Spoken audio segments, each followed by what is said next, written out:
was our main theorem from the previous video on arc length. Let's put this theorem to work in a couple of cases. The first one will just be a kind of sanity check calculation. Let's use the equation to find the arc length of a circle of radius r.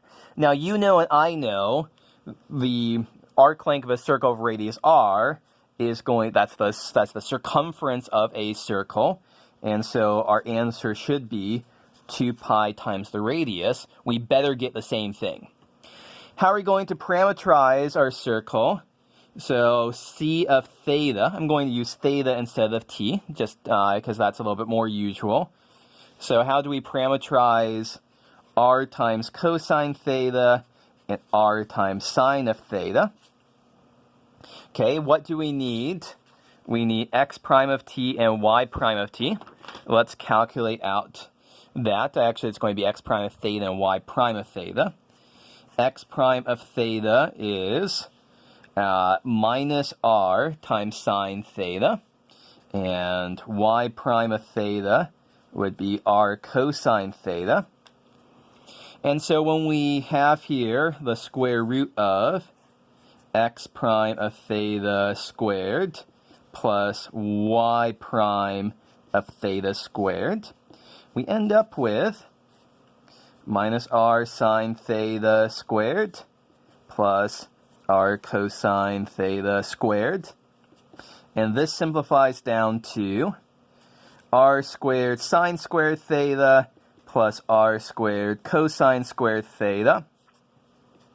And oh look, we can factor out an r squared here to get sine squared theta plus cosine squared theta. That's 1.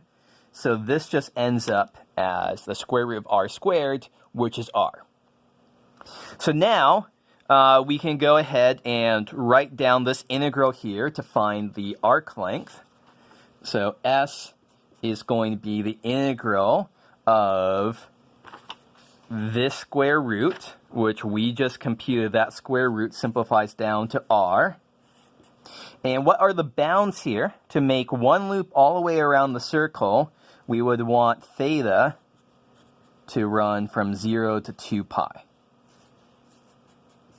So let's integrate a constant from 0 to 2 pi, and unsurprisingly, and very fortunately, we just end up with 2 pi times r, which is exactly what we would hope for and what we'd want.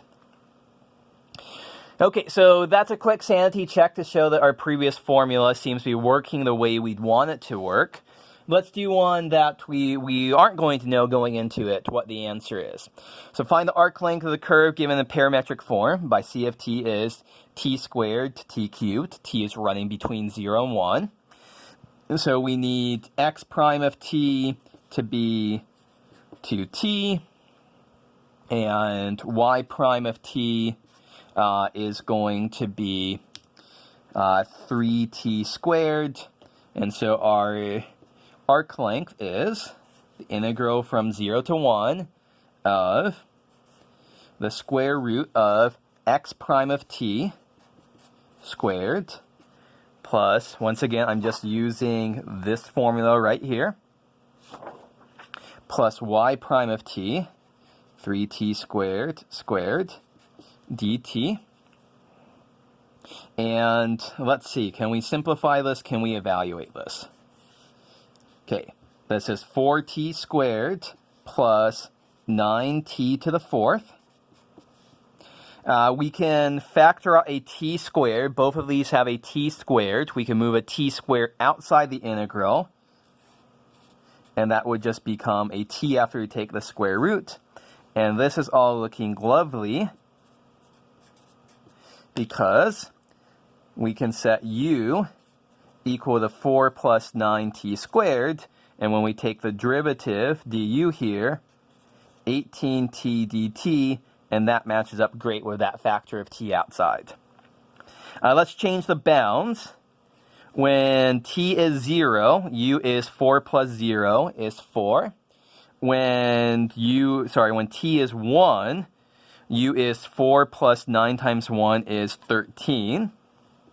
And so we have the integral from 4 to 13. Let's divide by 18 here. that t dt is getting sucked into the du, and we just are left with the square root of u du. Okay, when we integrate this, 1 over 18 times divide by 3/2, multiply by 2/3. So here is our final integral that our final things we have to plug in. And when we do this, 1 over 27 times 13 to the 3/2 minus 4 to the 3/2. You can use a calculator to approximate that if you want to, but this is the arc length of this curve. So it's about 1.44. Okay, so this is a very useful thing to do. It's one important thing we want to do with parametrically defined curves. So it's important enough. So use the formula right here. To find the length of the path, length of the curve, c of t is 3t minus 1, 2 minus 2t, t is running between 0 and 5.